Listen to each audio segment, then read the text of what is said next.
కనీసం నీ భార్య కోరిన గిఫ్ట్ కూడా ఇవ్వలేవా?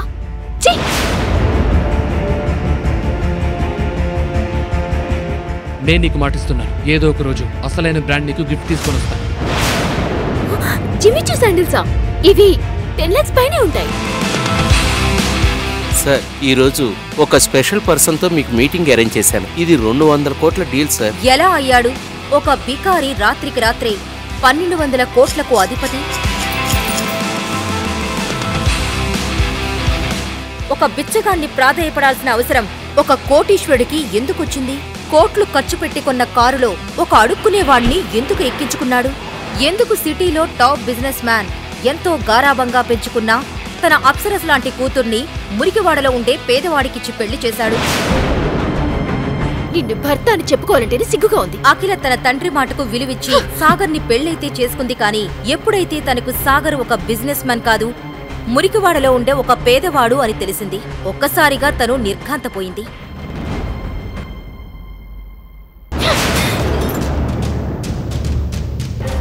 ఈ విరిగిపోయిన గాజు ముక్కంత వాల్యూ లేని ఈ బికారిగాడు ఒక పెద్ద బిజినెస్ మ్యాన్ అని అబద్ధం చెప్పి నా పెళ్లి చేశాం. ఎందుకు డాడ్? దానికి బదులు ఒక ఫారెన్ బ్రీడ్ కుక్కని కొనిచ్చినా సరిపోయేది. అట్లీస్ట్ సొసైటీలో ఒక స్టేటస్ అన్న ఉండేది. ఒక కుక్క కన్నా హీనంగా చూస్తుందని, ఆ కుక్కకిచ్చే వాల్యూ కూడా తనకు ఇవ్వట్లేదని, తను ఏం చేసినా చేదరించుకుంటుందని, అసలు తనంటేనే అసహించుకుంటుందని తెలిసినా సాగర్ తన గతం గురించి ఒక్క మాట కూడా చెప్పకుండా ఎందుకు మౌనంగా భరిస్తున్నాడు? సాగర్ ఆ ఇంట్లో ఒక ఇల్లరికపు అల్లుడుగా ఉండిపోయాడు. కానీ అక్కడ అతను ఒక నౌకర్లా పనిచేస్తున్నాడు. ఆ ఇంట్లో అందరూ అతని మీద అజమాయిషీ చేసేవారు. ఆ ఇంట్లో తనకు సరైన తిండే కాదు, ఉండడానికి ఒక రూమ్ కూడా ఇవ్వలేదు. అప్పుడప్పుడు హాల్లో కార్పెట్ మీద లేదంటే పెట్స్ కోసం ఏర్పాటు చేసిన రూమ్లో పడుకునేవాడు. అఖిల తన పెళ్లి ఫారిన్లో జరిగిందని తన ఫ్రెండ్స్తో చెప్పింది. తన హస్బెండ్ లండన్లో ఒక పెద్ద బిజినెస్ మ్యాన్ అని చెప్పి కవర్ చేసింది. అఖిల ఫ్రెండ్స్ ఎప్పుడైనా వాళ్ళ హస్బెండ్స్ ఇచ్చిన కాస్ట్లీ గిఫ్ట్స్ చూపించినప్పుడు తన మనసులోనే బాధపడేది. సాగర్, నీ దగ్గర ఇంకా 2 days మాత్రమే టైం ఉంది. ఏమైనా సరే వాలంటైన్స్ డేకి నాకు ఒక కాస్ట్లీ గిఫ్ట్ కావాలి.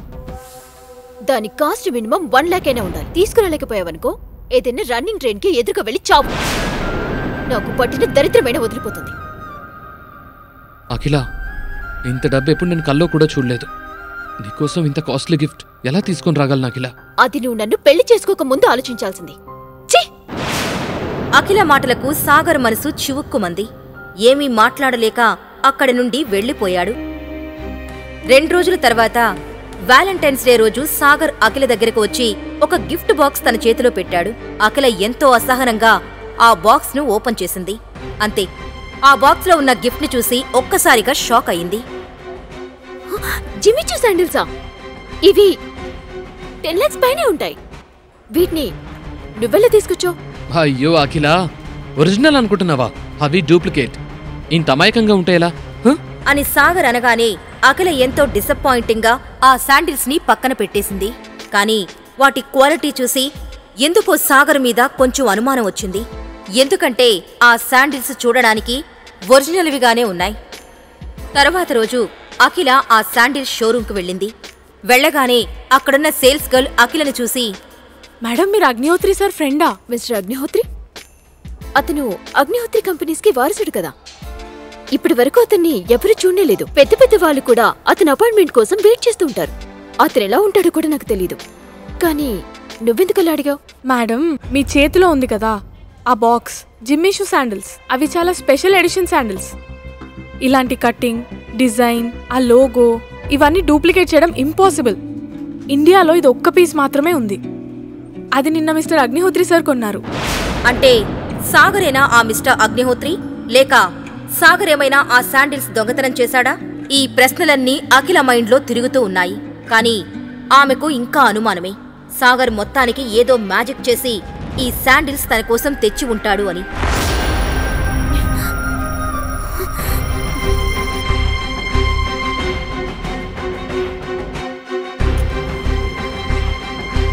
మమ్మీ, సాగర్ ఇక్కడ. ఈ మనిషి అవసరం ఉన్నప్పుడు మాయమైపోతాడు. ఈరోజు నాతో ఆఫీస్కి తీసుకెళ్దాం అనుకున్నాను. ఏం లాభం? కరెక్ట్ టైంకి ఇంట్లో లేడు మహానుభావుడు.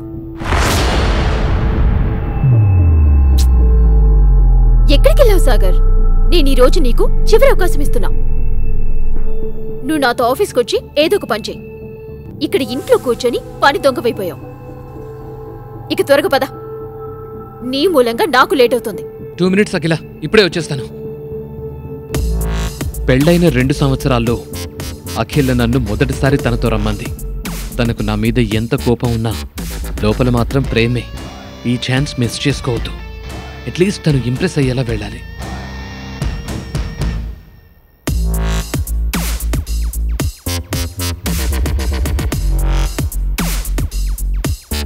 హలో పెళ్ళం గారు, వెళ్దామా? నా రూమ్ లో ఫైల్స్ ఉన్నాయి, అవి తీసుకుంటా. హలో మిస్టర్ ఆఫ్టర్ ఆల్ మొగుడు గారు, నేనేదో ఇవాళ నిన్ను చూశానని ఓ ఫీల్ అయిపోకు. రోజు సుత్తిబట్టలు వేసుకుని ఆ మాసిపోయిన జుట్టుతో మిస్టర్ నా పేరు బికారిలా ఉండేవాడివి. ఈ రోజు కొంచెం డిఫరెంట్ గా కనిపిస్తే చూశానంతే. నువ్వేదో పెద్ద ఆశలు పెట్టుకోకు. ఇవన్నీ తీసుకుని లోపలికి పద.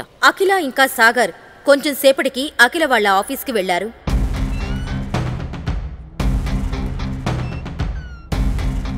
హే princess, how are you? Hey hi రానా.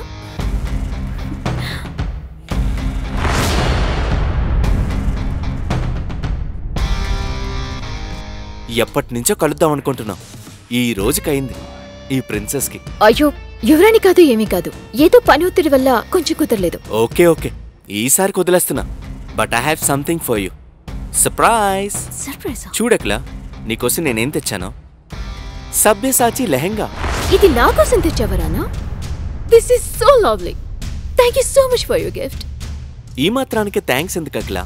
నీ ముందివన్నీ చాలా చిన్నవి. నేను నా ఫ్రెండ్కి చెప్పి స్పెషల్గా తెప్పించా. మొత్తం 20 lakhs అయింది. Oh my God, 20 lakhs. Thank you so much again. Akhila, ఈ లెహంగా డూప్లికేట్, ఒరిజినల్ కానే కాదు. హే, ఏం మాట్లాడుతున్నావు నువ్వు? నిన్ను చూస్తుంటేనే తెలుస్తుంది నీకొక బ్రాండెడ్ షర్ట్ కొనుక్కునే స్తోమత కూడా లేదని. ఎప్పుడైనా సభ్యసాచి పేరు విన్నావా? ఈ లెహంగా డూప్లికేట్ అంటావా? You dirty bugger. రానా ఏదో చెప్పబోయేలోపు సాగర్ అతన్ని ఆపి ఇలా అన్నాడు. ఒరిజినల్లో సిల్క్ వాడతారు, దాని డిజైన్ డిఫరెంట్గా ఉంటుంది. ఇది వేరేలా ఉంది. దీని ఫ్యాబ్రిక్ కూడా చాలా చీప్గా ఉంది. ఈ డ్రెస్ లోగోలో ఫస్ట్ లెటర్ ఎస్ క్యాపిటల్ ఉంది, కానీ ఒరిజినల్లో స్మాల్ లెటర్ ఉంటుంది. ఇలాంటివి బయట మార్కెట్లో 5-6 వేలకి దొరుకుతాయి, తెలుసా నీకు? అప్పుడు సరిగ్గా దాన్ని చూసిన అఖిలకి అది నకిలీ అని తెలిసిపోయింది. అది చూసి రానా సైలెంట్ అయిపోయాడు. దాన్ని కవర్ చేయడానికి ఇలా అన్నాడు. నా ఫ్రెండ్ ఏదో తేడా చేశాడు. నేను నీకోసం ఒరిజినల్ సవ్యసాచి లెహంగానే ఆర్డర్ ఇచ్చాను. అయినా నేను నీకెందుకు నకిలీ ఇస్తాను? సరే, నేను వెళ్తాను, నాకు కొంచెం పని ఉంది.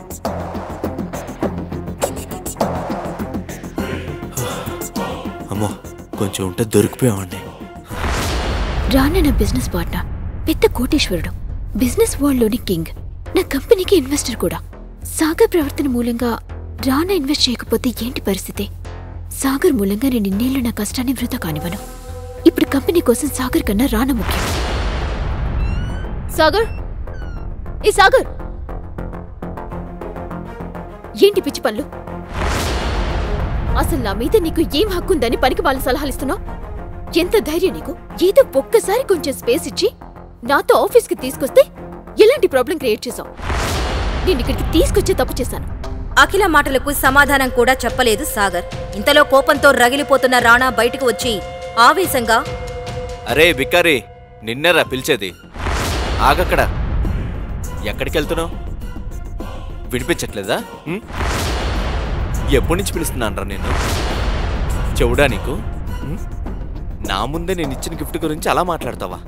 నీ మొహానికి డూప్లికేట్ గిఫ్ట్ కొనిచ్చే సీన్ కూడా లేదు. ఇంకో విషయం, నీ లెవెల్ ఏంటో నువ్వు తెలుసుకుంటే మంచిది. పని పాటలేని బెకారిగాడివి నువ్వు నాతో గొడవ పడతావా? సాగర్కి అందరి ముందు గొడవపడి దిగచారడం ఇష్టం లేదు. కానీ ఎవరైనా తన మౌనాన్ని అసమర్థతగా తీసుకుంటే మాత్రం సమాధానం చెప్పి తీరాలి కదా. అందుకే అప్పటి వరకు ఆపుకున్న కోపాన్ని మొత్తం ఒకేసారి బయటకు తీశాడు. రాణా ముఖం మీద వేలుని యాటిట్యూడ్తో పాయింట్అవుట్ చేసి చూపిస్తూ, మొదటిది, నీ ముందు నిలబడి చూసావా? తను నా భార్య. తనకు నువ్వెంత దూరంగా ఉంటే నీకంత మంచిది. రెండోది, నీలాంటి వాడి దగ్గర నుంచి ఇలాంటి గిఫ్ట్ తీసుకోవాల్సిన అవసరం అస్సలు లేదు నా భార్యకి. తనకి నేను తీసుకొచ్చిస్తాను. కాబట్టి ఇలాంటి వేషాలు వేయటం ఆపిక. మూడోది, ఒరిజినల్ ఇచ్చే స్తోమత లేనప్పుడు నోరు మూసుకొని ఉండాలి. అర్థమైందా రాజా? ఆఫీస్ నుండి బయటకు వచ్చిన సాగర్కు మనసు ఎంతో తేలికగా అనిపించింది. ఇంతలో ఉన్నట్టుండి సాగర్ మొబైల్ రింగ్ అయింది. సాగర్ ఫోన్ లిఫ్ట్ చేశాడు. నీ కాల్ కోసమే వెయిట్ చేస్తున్నాను. సార్, ఈరోజు ఒక స్పెషల్ పర్సన్తో మీకు మీటింగ్ అరేంజ్ చేశాను. అడ్రస్ మీకు వాట్సాప్ చేశాను సార్. మీరు ఒకసారి కలిస్తే బాగుంటుంది అనుకుంటున్నాను. ఇది 200 కోట్ల డీల్ సార్. మీరు ఆ డీల్ని ఫైనల్ చేసేదాకా మనం ఆ ప్రాజెక్ట్ని తీసుకోలేము సార్. నాకెవరిని కలవడానికి ఎటువంటి ఇబ్బంది లేదు. కానీ మీరు నా 2 కండిషన్స్ ఓకే చెప్తేనే. 1, నాకిప్పటికిప్పుడు సభ్యసాచి లెహంగా కావాలి. దాని కాస్ట్ మినిమం 1 కోటైనా ఉండాలి. 2ది మీకు ఇప్పుడు వాట్సాప్ చేస్తున్నాను. అది కూడా అంతే ముఖ్యమైంది. మర్చిపోకండి, ఈ 2 పనులు వెంటనే జరిగిపోవాలి. గోల్డెన్ పర్ల్ సొసైటీ సిటీలోనే కాదు, ఆ స్టేట్లోని లగ్జోరియస్ సొసైటీస్లో ఒకటి. కానీ సాగర్ ఎవరిని కలవడానికి వెళ్తున్నాడు? దాని గురించి తన దగ్గర ఎటువంటి ఇన్ఫర్మేషన్ లేదు. సాగర్ ఒక లోకల్ ఆటో ఎక్కి వాట్సాప్లో ఉన్న అడ్రస్కి వెళ్ళాడు. ఆ సొసైటీలో సిటీలోనే కాకుండా చుట్టుపక్కల సిటీస్లో ఉన్న ధనవంతులు ఉంటున్నారు. పెద్ద పెద్ద కోటీశ్వరులు అక్కడికి వచ్చి వెళ్తుంటారు. ఆ సొసైటీ లోపలికి ఎంటర్ అవ్వబోతుండగా తన సాదాసీదా బట్టలు, పాత చెప్పులు చూసి సెక్యూరిటీ సాగర్ని గేటు బయట ఆపేశాడు. ఎక్కడ దూసుకెళ్తున్నా? నేను లోపలికి వెళ్ళాలి, నాకు మీటింగ్ ఉంది. అబద్ధం చెప్పినా అతికినట్టుండాలి. నీ అవతారం చూసుకో ముందు. నిన్ను చూస్తుంటే బ్యాంకు కన్నం పెట్టి దొంగలాగున్నా. ముందు వెళ్ళి ఎక్కడి నుంచే. ఇంతలో ఒక కాస్ట్లీ కార్ వచ్చి అక్కడ ఆగింది. సడన్ బ్రేక్ వేయడం మూలంగా అది సరిగ్గా సాగర్ ముందుకి వచ్చి ఆగింది. ఆ కార్ మరెవరిదో కాదు, ఆ golden pearl society owner mister వైభవ్ది. రియల్ ఎస్టేట్ రంగంలో రారాజు అంటారు వైభవ్ని. ఆ స్టేట్లోని పెద్ద పెద్ద బిల్డింగ్స్ అండ్ సొసైటీస్ కి అధినేత. కారులో నుండే అక్కడ జరిగిందంతా చూశాడు వైభవ్. వెంటనే కారు దిగి సెక్యూరిటీ గార్డ్ ని అరవడం మొదలుపెట్టాడు. ఏం జరుగుతుంది ఇక్కడ? అది కూడా నా సొసైటీ గేట్ ముందు. ఇలా అయితే మన సొసైటీ రెప్యుటేషన్ ఏమవుతుంది? చూడండి సార్, ఈ బెకారిగాడు లోపలికి వెళ్ళాలని చూస్తున్నాడు. నేను ఎంత ఆపినా ఆగట్లేదు. సాగర్ సార్, నన్ను క్షమించండి. మిమ్మల్ని అసలు చూడనే లేదు. మీరు వస్తున్నారని తెలిస్తే నేనే వచ్చి రిసీవ్ చేసుకునేవాడిని. అరే వేస్ట్ ఫెలో, అసలు తనెవరో తెలుసా నీకు? నీ వల్ల నాకు పరువు అంతా పోయింది. నిన్నిప్పుడే పనుల నుండి తీసేస్తున్నాను. ఇందులో ఆయన తప్పేం లేదు. ఈ పరిస్థితుల్లో ఎవరైనా నన్ను బికారి అని అనుకుంటారు. కానీ మీరేంటి సార్ ఇలా ఉన్నారు? మిమ్మల్ని చూసి 4 ఏళ్లైంది. అప్పుడేమో వేరేలా ఉండేవారు, ఇప్పుడేమో ఇలా. మిస్టర్ వైభవ్, జరిగిందంతా నేను ఇప్పుడు మీకు చెప్పే పరిస్థితుల్లో లేను. కానీ త్వరలోనే సర్దుకుంటాయి. ప్రస్తుతానికి లోపల నాకు మీటింగ్ ఉంది, మళ్ళీ కలుస్తాను. అలా చెప్పి సాగర్ లోపలికి వెళ్ళాడు. ఓనర్ని అలా ఒక బికారి ముందు వంగి వంగి మాట్లాడడం చూసి సెక్యూరిటీ గార్డ్ కంగారు పడ్డాడు. కోట్లకు పడగలెత్తిన ఈ రారాజు ఈ పేదవాడిని సర్ అని ఎందుకంటున్నాడు? ఒకవేళ సాగర్ అతనికన్నా కోటీశ్వరుడా? ఒకవేళ అయితే ఇలా పేదవాడిగా ఎందుకున్నాడు?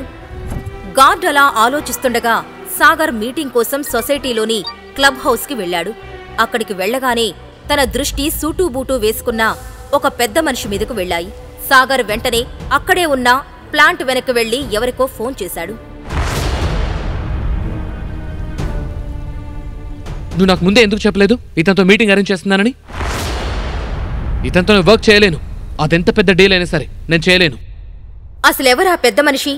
సాగర్ అతన్ని చూసి ఎందుకు దాక్కున్నాడు? సాగర్ నిజంగా పేదవాడా? ఒకవేళ అయితే అంత పెద్ద డీల్ చేయడానికి ఎందుకు వచ్చాడు? సాగర్ ఒకవేళ కోటీశ్వరుడైతే మరి పనివాడిలా అత్తారింట్లో ఎందుకుంటున్నాడు?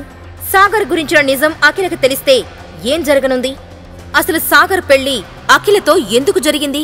సాగర్ను కలవడానికి వెళ్తున్నానని తన తండ్రితో చెప్పి బయలుదేరిన వైభవ్ 10 నిమిషాల్లోనే పక్కనే ఉన్న షాప్లో అతని కోసం వెయిట్ చేస్తున్నాడు. మరో 5 నిమిషాల్లోనే అక్కడికి చేరుకున్న సాగర్ నేరుగా వెళ్లి వైభవ్ ఎదురుగా ఉన్న చైర్లో కూర్చుని విషయమేంటో చెప్పు అని డైరెక్ట్గా అడిగాడు. చెప్తాలే కానీ ముందు నువ్వెలా ఉన్నావో అది చెప్పు అని అడిగాడు వైభవ్. పరామర్శలు అవసరం లేదు, పాయింట్కి రండి సీరియస్గా అన్నాడు సాగర్. చూస్తుంటే నీ కోపం ఇంకా పోయినట్టు లేదు. ఓకే, నీ టైం వేస్ట్ చేయను. మాకు నీ నుండి ఒక హెల్ప్ కావాలి. సాగర్నే సూటిగా చూస్తూ స్ట్రైట్ గా అడిగాడు వైభవ్. ఆ మాట వినగానే సాగర్ విరక్తిగా నవ్వి, ది గ్రేట్ అగ్నిహోత్రి ఫ్యామిలీకి నాలాంటి ఒక సామాన్యుడి హెల్ప్ కావాలా? వింతగా ఉందే అని వెటకారంగా అన్నాడు. రే సాగర్, నీ కోపం పక్కన పెట్టి నేను చెప్పేది ఒక్కసారి పూర్తిగా విను. 6 నెలల క్రితం వరకు మన కంపెనీ పరిస్థితి బాగానే ఉంది. కానీ ఒక్కసారిగా మనం ఇన్వెస్ట్ చేసిన షేర్స్ అన్నిటిలో భారీగా లాస్ అయ్యాం. 100 కోట్లలో నష్టం వచ్చింది. ఈ విషయం మన కంపెనీలో ఇన్వెస్ట్ చేసిన వాళ్ళకి తెలిసి వెంటనే తమ డబ్బును తిరిగి ఇవ్వమని ఒత్తిడి చేస్తున్నారు. ఇదంతా తట్టుకోలేక తాతయ్య హెల్త్ దెబ్బతింది. ఆయన 24 గంటలు అదే ఆలోచిస్తూ భయంతో టెన్షన్ పడుతున్నారు. ఆయన చేతుల్లో ఎదిగిన కంపెనీ ఇప్పుడు కళ్ళ ముందే కూలిపోతే ఆయన తట్టుకోలేరు. అందుకే ఇప్పుడు నువ్వు మన కంపెనీలో ఇన్వెస్ట్ చేస్తే పరిస్థితులన్నీ చక్కబడతాయి. ఏమంటావ్ అని ఆశగా సాగర్ కళ్ళలోకి చూస్తూ అడిగాడు వైభవ్. అతను చెప్పింది విన్న సాగర్ కి వాళ్ళు తనను పిలిచింది తనపై ప్రేమతో కాదని తన దగ్గరున్న డబ్బు కోసమని పూర్తిగా అర్థమైంది. అందుకే మానవ సంబంధాలన్నీ కేవలం ఆర్థిక సంబంధాలే అని కార్ల్ మార్క్స్ ఎప్పుడూ చెప్పాడు అని నిరాశగా తనలో తానే అనుకొని వైభవ్ వైపు చూసి ఎంత డబ్బు కావాలి? తన ముందున్న కాఫీని సిప్ చేస్తూ అడిగాడు సాగర్. 800 కోట్లు సింపుల్ గా చెప్పాడు వైభవ్. ఆ మాట వినగానే సాగర్ కి ఒక్కసారిగా పొలమారడంతో కాఫీని తుంపర్లుగా బయటకు ఉమ్మేశాడు. తర్వాత వెంటనే సర్దుకొని అటూ ఇటూ చూసి ఎదురుగా ఉన్న టిష్యూ తీసుకొని తుడుచుకుంటూ ఏంటి బాబాయ్ జోక్ చేస్తున్నావా? అంత డబ్బు నా దగ్గర ఎక్కడుంది అని అడిగాడు. సాగర్, నీకు తాతయ్యపై ఎంత కోపం ఉన్నా ఇలా డబ్బు లేదని చెప్పి తప్పించుకోకు. నువ్వు వసుదా గ్రూప్ లో ఇన్వెస్ట్ చేసిన షేర్స్ పెరిగి నీకు మనీ వచ్చిందని మాకు తెలుసు. ఇప్పుడు నువ్వు హైదరాబాద్ లోనే ది రిచెస్ట్ పర్సన్. నీకు 800 కోట్లు పెద్ద లెక్క కాదు అని అన్నాడు వైభవ్. ఆ మాటకు సాగర్ ఆశ్చర్యపోతూ 800 కోట్లు లెక్క కాదా? అంటే నా అకౌంట్లో ఇంత పెద్ద అమౌంట్ ఉందా? ముందు అర్జెంటుగా బ్యాంకుకు వెళ్లి డీటెయిల్స్ తెలుసుకోవాలి అని తనలో తానే అనుకున్నాడు సాగర్. ఏంటి సాగర్ ఆలోచిస్తున్నావు? ఇది మన ఫ్యామిలీ కంపెనీ అని మర్చిపోకు. దాన్ని నిలబెట్టుకోవాల్సిన బాధ్యత నీక్కూడా ఉంది. ఎమోషనల్ గా సాగర్ ను కన్విన్స్ చేయడానికి చూశాడు వైభవ్. అది విన్న సాగర్ ఈసారి అతని ముఖం మీదే నవ్వుతూ మన కంపెనీయా? 3 ఏళ్ల క్రితమే నాకు ఈ కంపెనీతో గాని ఈ ఇంటితో గాని సంబంధం లేదని చెప్పేశారు కదా, మళ్ళీ ఇంత హఠాత్తుగా అది నా కంపెనీ ఎప్పుడైంది? సారీ బాబాయ్, నేను ఈ పని చేయలేను అని చెప్పి అక్కడి నుండి లేచాడు సాగర్. వైభవ్ వెంటనే సాగర్, నువ్వు ఊరికే ఈ హెల్ప్ చేయాల్సిన పని లేదు. దీనికి బదులుగా మీ పిన్ని పేరు మీదున్న స్వప్నలోక్ ఎంటర్టైన్మెంట్ కంపెనీని నీ పేరు మీద రాస్తాను అని అన్నాడు. ఆ మాట వినగానే సాగర్ అక్కడే ఆగి వైభవ్ వైపు నమ్మలేనట్లుగా చూశాడు. దానికి కారణం స్వప్నలోక్ గ్రూప్ ఇప్పుడు ఎంటర్టైన్మెంట్ ఇండస్ట్రీలో నంబర్ 1 కంపెనీ. పెద్ద పెద్ద స్టార్స్ అందరూ ఆ కంపెనీకి సైన్ చేసి ప్రమోట్ చేసుకుంటూ ఉంటారు. అలాంటి కంపెనీ ఇస్తాననడంతో సాగర్ కొంచెం ఆశ్చర్యపోయి దీనికి పిన్ని ఒప్పుకుంటుందా అని అడిగాడు. అవన్నీ నేను చూసుకుంటాను, నీకు డీల్ ఓకేనా అని అడిగాడు వైభవ్. సాగర్ ఒక క్షణం ఆలోచించి ఇట్స్ ఏ గుడ్ డీల్ బాబాయ్, నో చెప్పడానికి మనసు రావడం లేదు. కానీ నాకు దీనితో పాటు ఇంకా కొన్ని కండిషన్స్ ఉన్నాయి అని అన్నాడు. ఏం కండిషన్స్? ముఖం చిట్లిస్తూ అడిగాడు వైభవ్. నంబర్ 1, నాకు ఒరిజినల్ విక్టోరియా డైమండ్ నెక్లెస్ కావాలి, అది కూడా ఇంకో 6 గంటల్లో అని అన్నాడు. ఏంటి విక్టోరియా డైమండ్ నెక్లెసా? అది రేర్ పీస్ కదా, ప్రపంచం మొత్తంలో ఆ పీస్లు 5 ఉన్నాయని విన్నాను. పైగా దాని వాల్యూ దాదాపు 50 కోట్లుంటుంది. అలాంటిది 6 గంటల్లో ఎలా తీసుకొస్తాను అని అన్నాడు వైభవ్. అదంతా నాకు తెలీదు బాబాయ్, నాకు ఆ నెక్లెస్ కావాలి అని క్లియర్ గా చెప్పాడు సాగర్.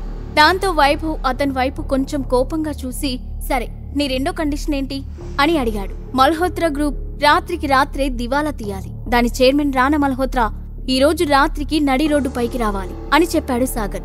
ఆ మాట వినగానే పక్కనే బాంబు పడ్డట్లుగా అదిరిపడ్డ వైభవ్, ఏం మాట్లాడుతున్నావు సాగర్? మల్హోత్రా గ్రూప్ సిటీలో టాప్ కంపెనీ, దాని చైర్మన్ రానా కూడా సామాన్యుడు కాదని విన్నాను అని కంగారుగా చెప్పాడు వైభవ్. నువ్వేం చేస్తావో ఎలా చేస్తావో నాకు తెలీదు బాబాయ్. రేపు తెల్లారేసరికల్లా ఈ 2 పనులు పూర్తయిపోవాలి. అప్పుడే నువ్వు అడిగిన ఇన్వెస్ట్మెంట్ చేస్తాను. అలాగే స్వప్నలోకి రిజిస్ట్రేషన్ కూడా రేపే పూర్తవుతుంది అని చెప్పి ఇక అతనికి మాట్లాడే అవకాశం ఇవ్వకుండా బయటికి నడిచాడు సాగర్. వైభవ్ నోట మాట రానట్లు సాగర్ వెళ్లిన వైపే చూస్తూ నుంచున్నాడు. వైభవ్ ఖచ్చితంగా తాను చెప్పిన పనులన్నీ పూర్తి చేస్తాడని సాగర్ కి తెలుసు. ఎందుకంటే ఇప్పుడు అతనికి సాగర్ తప్ప మరో ఆప్షన్ లేదు. దాంతో అతను ఉత్సాహంగా కాఫీ షాప్ నుండి బయటకు వచ్చి ముందు అఖిల కంపెనీకి అవసరమైన 40 కోట్లు ఆమె అకౌంట్ కి ట్రాన్స్ఫర్ చేయాలి. అఖిల హ్యాపీగా ఫీల్ అవుతుంది అని అనుకుంటూ తన మొబైల్ బయటకు తీశాడు. ఇంతలో మెసేజ్ టోన్ టింగ్ అంటూ మోగింది. అది అఖిల దగ్గర నుండి వచ్చిన మెసేజ్ కావడంతో సాగర్ వెంటనే దాన్ని ఓపెన్ చేశాడు. ఈ రోజు ఈవినింగ్ సురేఖ ఆంటీ ఇంట్లో ఫ్యామిలీ ఫంక్షన్ ఉంది, మనం తప్పకుండా వెళ్ళాలి. నీ అకౌంట్లో 30,000 ట్రాన్స్ఫర్ చేస్తున్నాను. మంచి సూట్ కొనుక్కొని టైంకి ఇంటికి వచ్చాయి అని ఉంది. అది చూసిన సాగర్ నవ్వుకుంటూ, నేను నీకు 40 కోట్లు ట్రాన్స్ఫర్ చేయాలనుకుంటే నువ్వు నాకు 30,000 ట్రాన్స్ఫర్ చేసావా డార్లింగ్ అనుకుని నవ్వుకున్నాడు. అఖిల సొల్యూషన్స్ మీటింగ్ హాల్లో సాగర్ కి అమౌంట్ ట్రాన్స్ఫర్ చేసిన అఖిల తన మొబైల్ పక్కన పెట్టి అప్పుడే లోపలికి వచ్చిన రానాను మర్యాదగా ఇన్వైట్ చేస్తూ please take your seat mister రానా అని అంది. రానా నవ్వుతూ వెళ్లి చైర్లో కూర్చున్నాడు.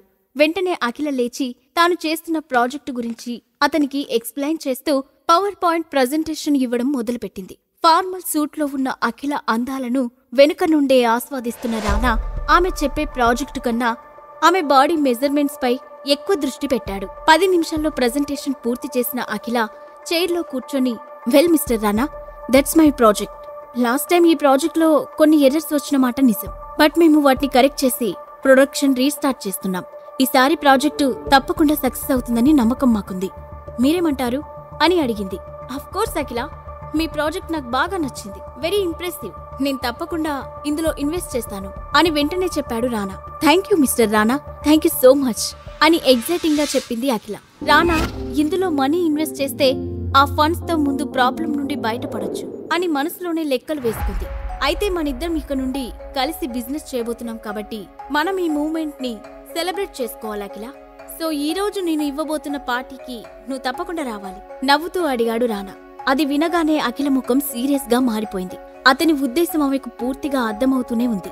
అయినా కోపాన్ని కంట్రోల్ చేసుకుని, సారీ రానా, ఈ రోజు నాకు ఫ్యామిలీ ఫంక్షన్ ఉంది, రావడం కుదరదు అని నిర్మోహమాటంగా చెప్పింది. ఆ మాటకు రానా ముఖం ఒక్కసారిగా కోపంగా మారిపోయింది. అయినా వెంటనే నవ్వుతూ, ఇట్స్ ఓకే అఖిల, ఇవాళ కాకపోతే రేపు పార్టీ చేసుకుందాం, ఆ తర్వాతే డీల్ ఫైనల్ చేసి అగ్రిమెంట్ పై సైన్ చేద్దాం, no problem, take your own time అని ఆమె కళ్ళలోకి చూస్తూ చెప్పాడు. అతను ఇండైరెక్ట్ గా పార్టీకి వస్తేనే డీల్ ఫైనల్ చేస్తానని చెప్తున్నాడని అర్థం చేసుకుంది అఖిల.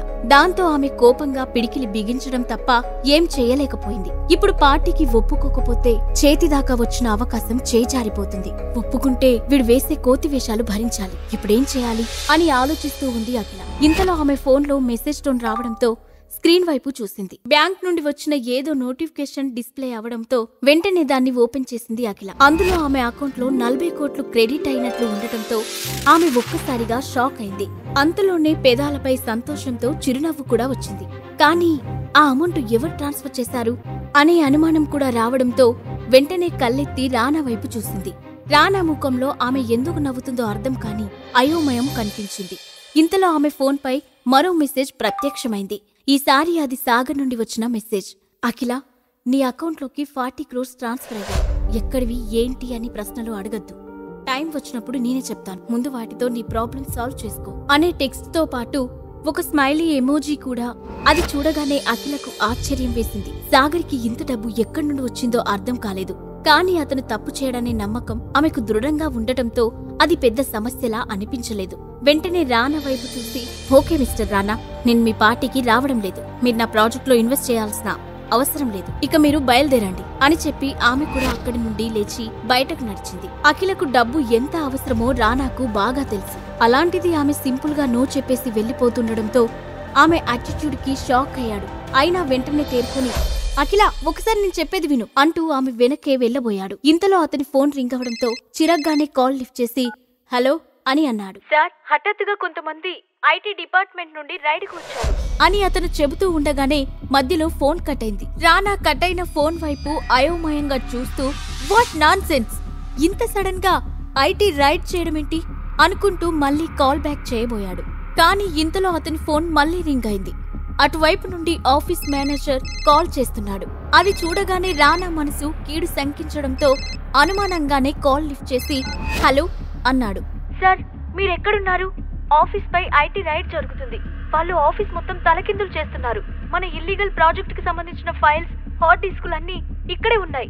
త్వరగా రండి సార్ అని గుసగుసగా చెప్పి వెంటనే ఫోన్ పెట్టేశాడు మేనేజర్. రానాకు అసలేం జరుగుతుందో అర్థం కాకపోవడంతో హడావుడిగా బయటకు పరిగెత్తాడు. సాగర్ వల్ల ప్రాబ్లం సాల్వ్ అవడంతో సంతోషంగా ఇంట్లోకి అడుగుపెట్టిన అఖిల, సాగర్ సాగర్ అని ఉత్సాహంగా పిలిచింది.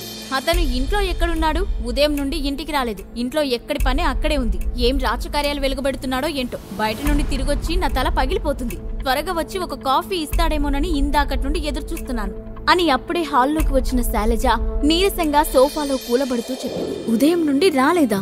అంటే నన్ను ఆఫీస్లో డ్రాప్ చేసిన తర్వాత ఎక్కడికైనా వెళ్ళాడా అనుకుంటూ, సరే మమ్మీ, నేను ఫ్రెష్ అయి వస్తాను అంటూ గదిలోకి వెళ్లి చేతిలోని హ్యాండ్ బ్యాగ్ బెడ్ పైకి విసిరేసి అలసటగా సోఫాలో కూర్చుంది అఖిల. ఇంతలో ఎదురుగా ఉన్న టీ పాయ్ పై రోజ్ ఫ్లవర్ బొకేతో పాటు ఏదో గిఫ్ట్ బాక్స్ కూడా కనిపించడంతో ఆమె నుదురు ఆశ్చర్యంతో ముడుచుకుంది. ఇదేంటి, నా రూమ్ లో ఎవరు పెట్టారు అనుకుంటూ బొకేను చేతిలోకి తీసుకుంది. దానిపై చిన్న నోట్, అందమైన మనసున్న అఖిలకి నేనిస్తున్న మొదటి గిఫ్ట్ అని రాసి ఉంది. ఆ పాజిటివ్ నోట్ ఆమె పెదాలపై చిరునవ్వు తెచ్చింది. వెంటనే ఫ్రమ్ అడ్రస్ కోసం వెతికింది. కానీ ఆ లైన్ తప్ప ఇంకేం కనిపించలేదు. దాంతో పక్కనే ఉన్న గిఫ్ట్ బాక్స్ ను చేతిలోకి తీసుకున్న అఖిల ఒకవేళ ఇది కూడా సాగర్ పంపించి ఉంటాడా అనే ఆలోచనతోనే దానిపై ఉన్న గిఫ్ట్ పేపర్ తీసింది. అది జ్యువెలరీ బాక్స్ లా కనిపించడంతో అనుమానంగా బాక్స్ ను ఓపెన్ చేసింది. అందులో కనిపించిన ఐటెం ను చూసి ఆమె ఒక్కసారిగా కళ్ళు పెద్దవి చేసి ఆశ్చర్యంతో నోరు తెరిచింది. సాగర్ అంత డబ్బు ఎలా ఇచ్చాడో అఖిల కనిపెట్టగలదా?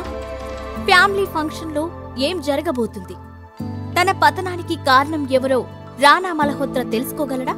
అఖిల తనకొచ్చిన గిఫ్ట్ బాక్స్ ను ఓపెన్ చేసి ఆశ్చర్యంతో నోరు తెరిచింది. అందులో విక్టోరియా డైమండ్ నెక్లెస్ ఆమె కళ్ళు చెదిరిపోయేలా మిరుమిట్లు గొలుపుతూ ఉండటంతో ఒక క్షణం పాటు ఆమెకు నోట మాట రాలేదు. కానీ అంతలోనే ఏదో అనుమానం వచ్చినట్లు ఇది రానా మల్హోత్రా పంపించలేదు కదా అని అనుకుంటూ ఆ నెక్లెస్ ను చేతిలోకి తీసుకుని పరీక్షగా చూసింది. కానీ అది ఉదయం తను చూసిన ఫేక్ నెక్లెస్ లా అనిపించలేదు. దాంతో అంత కాస్ట్లీ నెక్లెస్ ఎవరు పంపించారో అర్థం కాక వెంటనే బాక్స్ క్లోజ్ చేసి అక్కడే పెట్టి మమ్మీ మమ్మీ అంటూ హాల్లోకి వచ్చింది. ఏంటి బేబీ ఆ అరుపులు? అసలే తలనొప్పిగా ఉంటే విసుకుంది శైలజ. నా రూంలోకి గిఫ్ట్ బాక్స్ ఎలా వచ్చింది? ఎవరు తెచ్చారు అని అడిగింది. ఇందాకే ఎవరో డెలివరీ బాయ్ ఇచ్చి వెళ్ళాడు, నేనే లోపల పెట్టాను. అయినా ఎందుకు అడుగుతున్నావు? అందులో ఏముంది అని అడిగింది శైలజ. ఇంత కాస్ట్లీ గిఫ్ట్ డెలివరీ బాయ్ తెచ్చాడా అని గొనుక్కుంటూ ఏం లేదులే మమ్మీ, ఊరికే అడిగాను. అది సరేగాని నువ్వు త్వరగా రెడీ అవ్వు. ఈ రోజు సురేఖ ఆంటీ ఇంట్లో గెట్ టుగెదర్ పార్టీ ఉంది కదా, ఇప్పటికే చాలా సార్లు కాల్ చేశారు అని చెప్పింది. అవును కదా, మర్చిపోయాను, త్వరగా వెళ్లి రెడీ అవ్వాలి అంటూ హడావుడిగా లేచి లోపలికి వెళ్ళింది శైలజ. అప్పటిదాకా తలనొప్పి అని మూలుగుతూ కూర్చున్న శైలజ ఫంక్షన్ అనగానే పరిగెత్తుకు వెళ్లడం చూసి అఖిల చిన్నగా నవ్వుకొని తన రూంలోకి వెళ్ళింది. అక్కడ ఎదురుగా కనిపించిన నెక్లెస్ ను చూస్తుంటే ఆమెకు సంతోషంగా అనిపించింది. కానీ అది ఎవరు పంపించారో తెలియకపోవడంతో దానిని వేసుకోవాలా వద్దా అనే డెసిషన్ తీసుకోలేకపోయింది. అందుకే ఇంట్రెస్ట్ లేనట్లుగా దాన్ని అక్కడే పెట్టి ఫ్రెష్ అవడానికి వెళ్ళింది. కాసేపటికి ఫంక్షన్ కు రెడీ అయిన శైలజ, బేబీ టైం అవుతుంది, రెడీ అయ్యావా అంటూ అఖిల గదిలోకి వెళ్ళింది. అప్పటికే గోల్డ్ కలర్ నెట్ సారీ కట్టుకుని డ్రెస్సింగ్ టేబుల్ ముందు నుంచొని నుదుటిన మెరూన్ కలర్ బొట్టు పెట్టుకుంటుంది అఖిల. వావ్ బేబీ, ఈ సారీ నీకు సూపర్ గా సెట్ అయింది, రాజకుమారిలా మెరిసిపోతున్నావు అంటూ కూతుర్ని ముచ్చటగా చూసుకుంది శైలజ. థ్యాంక్ యూ మమ్మీ అని నవ్వుతూ చెప్పింది అఖిల. ఇంతలో శైలజ కళ్ళు అక్కడే ఉన్న నెక్లెస్ బాక్స్ పై పడ్డాయి. దాంతో ఆమె దాన్ని చేతిలోకి తీసుకుని ఈ సారీ పైకి ఏం జ్యువెలరీ వేసుకుంటున్నావు అంటూ బాక్స్ ఓపెన్ చేసింది. అందులో ఉన్న నెక్లెస్ చూడగానే ఆమె కూడా షాక్ అవుతూ ఈ నెక్లెస్ ఎప్పుడు తీసుకున్నావు బేబీ, చాలా బాగుంది అని అంది. ఆ ప్రశ్నకు ఏం సమాధానం చెప్పాలో తెలియక తడబడిన అఖిల, అది అబ్రాడ్ లో ఉంటున్న నా ఫ్రెండ్ గిఫ్ట్ గా పంపింది అంటూ నోటికొచ్చిన అబద్ధాన్ని అల్లేసింది. అది విక్టోరియా డైమండ్ నెక్లెస్ అని తెలియకపోవడంతో శైలజ కూడా ఆ విషయాన్ని పెద్దగా పట్టించుకోకుండా, హో చాలా బాగుంది బేబీ, ఈ సారీ పైకి కరెక్ట్ గా సెట్ అవుతుంది అంటూనే దాన్ని తీసుకుని అఖిల మెడలో పెట్టింది. మమ్మీ ఇదెందుకు, నేను వేరేది పెట్టుకుంటాను అంటూ తీయబోయింది అఖిల. అది ఎవరిచ్చారో తెలియకుండా దాన్ని పెట్టుకోవడం ఆమెకిష్టం లేదు. కానీ శైలజ ఆమెను ఆపుతూ, నో బేబీ, ఇది పర్ఫెక్ట్ కాంబినేషన్, ఉంచుకో అని బలవంతం చేయడంతో అఖిల ఏం చెయ్యలేకపోయింది. ఇంతకీ మీ హీరో ఎక్కడా? పార్టీకి వెళ్లాలని చెప్పావా లేదా అని అడిగింది శైలజ. చెప్పాను మమ్మీ, మళ్ళీ కాల్ చేసి చూస్తాను అంటూ ఫోన్ తీసుకుని సాగర్ కి కాల్ చేసింది అఖిల. హా అఖిల, మీరు పార్టీకి వెళ్ళండి, నేను డైరెక్ట్ గా అక్కడికి వచ్చేస్తాను అని అన్నాడు సాగర్. ఎందుకు, ఇంటికే రావచ్చు కదా అని అడిగింది అఖిల. లేదఖిల, అనుకోకుండా ఓల్డ్ ఫ్రెండ్ కనిపిస్తే వాళ్ళ దగ్గర ఇరుక్కుపోయాను. కానీ నువ్వేం టెన్షన్ పడకు, పార్టీకి వెళ్లిన 10 నిమిషాల్లోనే నేను కూడా వచ్చేస్తాను అని అన్నాడు సాగర్. నువ్వు మళ్ళీ ఏదో ఒకటి చేసి మా మమ్మీతో తిట్లు తినకుండా కరెక్ట్ టైంకి వచ్చేసే, చిన్నగా వార్నింగ్ ఇస్తున్నట్లు చెప్పింది అఖిల. సాగర్ నవ్వి సరే అనడంతో ఇంతకీ డ్రెస్ కొనుక్కోమని చెప్పాను కదా, కొనుక్కున్నావా అని అనుమానంగా అడిగింది. నువ్వు చెప్పాక కొనకుండా ఉంటానా, కొన్నాను, కానీ అందులో ఎలా ఉన్నానో పార్టీలో చూసినప్పుడు నువ్వే చెప్పాలి అని నవ్వుతూ అన్నాడు సాగర్. చాలు చాలు, త్వరగా వచ్చేయ్ అని వెంటనే ఫోన్ కట్ చేసింది అఖిల. ఏంటి, హీరో గారు రావడం లేదా వెటకారంగా అడిగింది శైలజ. డైరెక్ట్ గా పార్టీకే వస్తానన్నాడు మమ్మీ, మనం వెళ్దాం పదా అని చెప్పి ఆమెతో పాటు పార్టీకి వెళ్ళింది అఖిల. నువ్వు కూడా ఏంటి అఖిల, ఇంత లేట్ గా ఫంక్షన్ కి వచ్చావు అని నవ్వుతూ అడిగింది ఆమె అత్తయ్య సురేఖ. చాలే మమ్మీ, అది పార్టీకి రావడమే ఎక్కువ అని ఫీల్ అవుతుంది. నేను కాల్స్ మీద కాల్స్ చేసి చావగొట్టాను కాబట్టి వచ్చింది, లేదంటే ఏదో ఒక కారణం చెప్పి తప్పించుకునేది అని వెటకారంగా అంది పక్కనే ఉన్న ఆమె కూతురు శ్రీలేఖ. పాప పి సుశీల, కాస్త ఎక్కువైంది, తగ్గిస్తావా అని శ్రీలేఖ తల మీద చిన్నగా కొట్టి అంది అఖిల. ఆమె వెనకాల వచ్చిన శైలజను చూసి, శైలజ బావున్నావా అని ఆప్యాయంగా అడిగింది సురేఖ. చిరునవ్వుతో పలకరించిన ఆమె వైపు అసహ్యంగా చూసి సమాధానం చెప్పకుండా వాళ్ళకి కాస్త దూరంగా వెళ్లిపోయింది శైలజ. ఆమె ప్రవర్తనకి డల్ గా మారిపోయిన సురేఖ భుజంపై చేయి వేసి, మమ్మీ గురించి తెలిసిందే కదా అత్తయ్య, ఫీల్ అవ్వకండి అని సర్ది చెప్పాలని చూసింది అఖిల. నేను చేసిన తప్పుకి ఇలా జరగాల్సిందే అఖిల అని గతంలో తను చేసిన తప్పు తలుచుకుంటూ బాధ దిగమింగుకుంది సురేఖ. పార్టీలో శైలజ తన ఏజ్ వాళ్లతో మింగిలవగా అఖిల తన కజిన్స్ తో మాట్లాడుతూ ఉంది. ఇంతలో అక్కడికి వచ్చాడు స్వరూప్. అతను అఖిల కజిన్, ముక్తాదేవికి గారాల మనవడు. చిన్నతనంలోనే సొంతంగా ఒక కంపెనీ స్టార్ట్ చేసి మంచి పేరు ప్రఖ్యాతలు తెచ్చుకున్నాడు స్వరూప్. అందుకే ఆ ఫ్యామిలీలో అందరికన్నా ముక్తాదేవి అతని మాటకే ఎక్కువ విలువ ఇస్తుంది.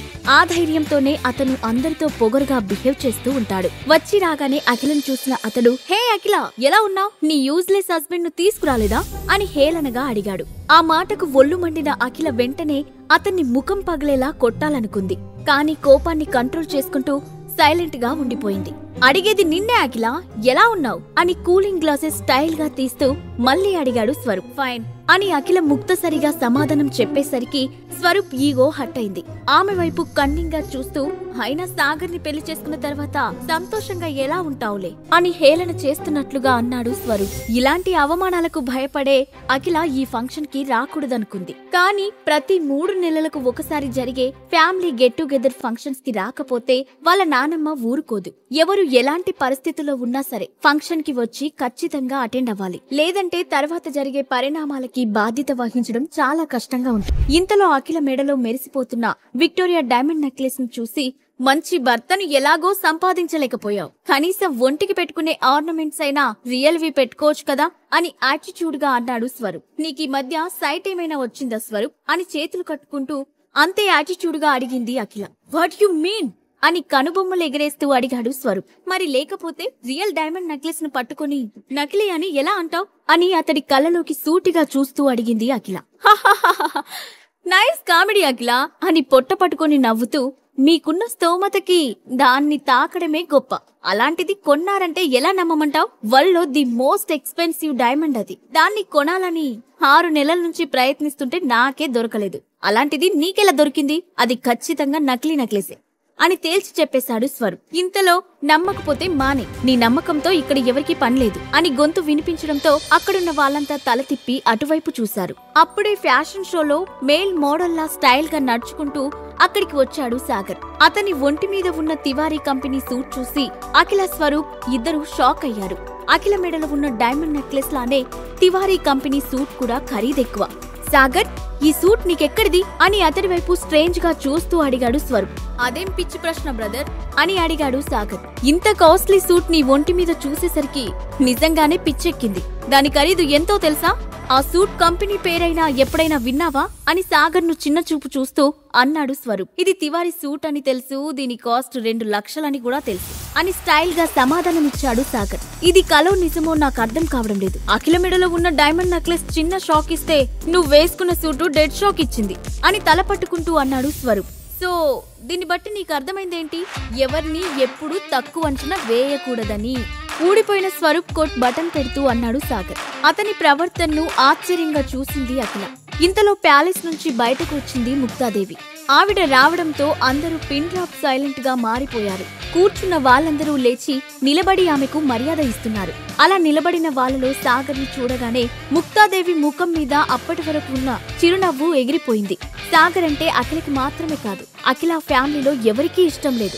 అతడి ఒంటి మీద ఎంత ఖరీదైన బట్టలు ఉన్నప్పటికీ అతనొక పురుగులాగానే చూస్తున్నారే తప్ప కనీసం మనిషిలా కూడా చూడడం లేదు. Granny, how is your health now అని ముక్తాదేవి దగ్గరికి ప్రేమగా వెళ్లి అడిగాడు స్వరూప్. నా హెల్త్ కి ఏమవుతుంది నాన్న, నువ్వు నా పక్కన ఉండగా అని అతని చెంపల్ని ప్రేమగా తడుముతూ అంది ముక్తాదేవి. చాలు, మీ ప్రేమ అనురాగాలు అయిపోతే డిన్నర్ చేయడానికి రండి అని ముక్తాదేవి చేయి పట్టుకుని డైనింగ్ టేబుల్ దగ్గరికి తీసుకుని వెళ్ళింది సురేఖ. ముక్తాదేవి ప్యాలెస్ బయట 2 ఎకరాల గార్డెన్ లో 50 మందికి సరిపడే పెద్ద డైనింగ్ టేబుల్ ఉంది. దాని చుట్టూ డీజే సెట్టింగ్లు, ఫెరీ లైట్స్ తో మొత్తం నిండిపోయింది. అందరూ భోజనానికి కూర్చున్నారు. గ్రానీ, ఈ రోజు ఏమైనా స్పెషల్ గా మాకు చెప్పాలా అని డిన్నర్ చేస్తూ అడిగాడు స్వరూప్. చాలా ఇంపార్టెంట్ విషయం చెప్పాలి స్వరూప్, అందుకే ఈ ఫంక్షన్ కి ఎవరు మిస్ అవ్వద్దని మరీ చెప్పాను అని వైన్ సిప్ చేస్తూ అంది ముక్తాదేవి. ఏంటి గ్రానీ అది అని స్వరూప్ అడగడంతో అక్కడ ఉన్న వాళ్ళందరూ ముక్తాదేవి వైపు ఏం చెప్తుందా అని ఆతృతగా చూస్తున్నారు. మీకు స్వప్నలోక్ మీడియా గురించి తెలుసు కదా అని డైరెక్ట్ గా విషయంలోకి వచ్చేస్తూ అంది ముక్తాదేవి. దాని గురించి తెలియకుండా ఎలా ఉంటుంది గ్రానీ? ఆ మీడియాతో కొలాబరేట్ అవ్వాలని గత కొన్ని సంవత్సరాలుగా ప్రయత్నిస్తున్నాం కదా, కానీ అవ్వలేకపోయాం అని పిడికిలి బిగించి టేబుల్ మీద డిసప్పాయింటెడ్ గా కొడుతూ అన్నాడు స్వరూప్. స్వప్నలోక్ మీడియా గురించి వినగానే సాగర్ కళ్ళు పెద్దవయ్యాయి. కూల్ గా ఉండు స్వరూప్, ఇప్పటి వరకు కానిది ఇక మీదట అవ్వబోతుంది అని చెబుతున్న ముక్తాదేవి పెదవుల మీద కన్నింగ్ స్మైల్ కనబడింది. అక్కడ కూర్చున్న వాళ్ళు ఎవరూ ముక్తాదేవిని ప్రశ్నించే ధైర్యం చేయలేకపోతున్నారు, ఒక్క స్వరూప్ తప్ప. How is this possible granny అని అనుమానంగా అడిగాడు స్వరూప్. రేపు స్వప్నలోక్ మీడియాకి కొత్త సీఈఓ రాబోతున్నాడంట. అతడికి నీ ఏజే ఉండొచ్చు అని నా ఇన్ఫార్మర్లు చెప్పారు. సో మనం అతడిని మచ్చిక చేసుకుంటే ఆ మీడియాతో మన ముక్తా గ్రూప్ కొలాబరేట్ అవ్వడం ఈజీ అవుతుంది అని తన ఆలోచనని చెప్పింది ముక్తాదేవి. వాట్? స్వప్నలోక్ మీడియాకి కొత్త సీఈఓ రాబోతున్నాడా? ఇన్ని సంవత్సరాలుగా మారని సీఈఓ ఇప్పుడు ఎందుకు మారుతున్నాడు అని అందరికీ ఉన్న అనుమానాన్ని ముక్తాదేవిని అడిగాడు స్వరూప్. ఇదంతా ఇంకా తెలీదు స్వరూప్, కానీ ఇది మనకి మంచి అవకాశమని తెలుస్తుంది. ఒకవేళ ఆ కొత్త సీఈఓని మన రూట్లోకి లాక్కుంటే మన స్థాయి వేరే లెవెల్కి వెళ్తుంది అని సంతోషంగా అంది ముక్తాదేవి. ఆమె మాటలు సాగర్ ని ఆశ్చర్యపరిచాయి, అలాగే నవ్వు కూడా తీసుకొచ్చాయి. ఎందుకంటే ఆ మీడియాకి కాబోయే సీఈఓ తమ పక్కనే ఉన్నాడని తెలియక అతన్ని ఎలా బుట్టలో వేసుకోవాలా అని తన ముందే ప్లాన్లు వేసుకుంటున్నారు.